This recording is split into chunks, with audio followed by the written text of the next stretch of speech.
Johns food ব্লগে সকলকে স্বাগত জানিয়ে আমি রনিতা আরও একটা রান্নার ভিডিও আপনাদের সঙ্গে শেয়ার করতে চলে এলাম। আর আমার চ্যানেলে যারা নতুন তারা একটু সাবস্ক্রাইব করে পাশে থাকবেন, আর যারা পুরনো তারা অবশ্যই লাইক কমেন্ট করে পাশে থাকবেন। তো চলুন রান্নাটা শুরু করা যাক। আজকে রান্না হচ্ছে আর মাছের ঝাল। প্রথমে মাছগুলোকে ভালো করে ধুয়ে নুন হলুদ মাখিয়ে বেশ কড়া করে একটু ভেজে তুলে রেখেছি, আর ভাজা তেলে দিয়ে দিয়েছিলাম একটু সাদা জিরে ফোড়ন হিসাবে।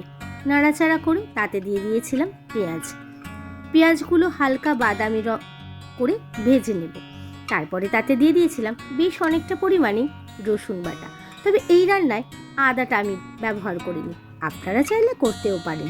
তবে এই রান্নায় কিন্তু পেঁয়াজ রসুনটা বেশি পরিমাণেই পড়ে, তবেই খেতে ভালো লাগে।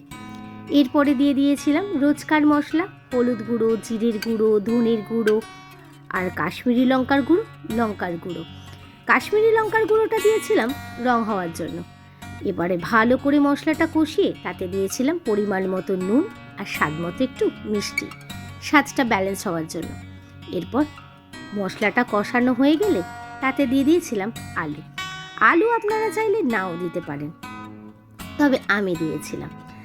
আর ভালো করে মশলাটা কষানো হলে তাতে দিয়ে দিয়েছিলাম পরিমাণ মতো জল, যাতে আলুটা সেদ্ধ হয়। তবে এই রান্নাটা কিন্তু খুব একটা ঝোল হবে না, বেশ মাখোই হবে। আর দিয়েছিলাম তাতে একটু ধনেপাতা, আপনারা চাইলে ধনেপাতার বদলে একটু ঘি গরম মশলাও দিতে পারেন। আর ঝোলটাও অনেকটা টেনে গেছে, আলুটাও প্রায় সেদ্ধ হয়ে গেছে, তো দিয়ে দিয়েছিলাম মাছটা।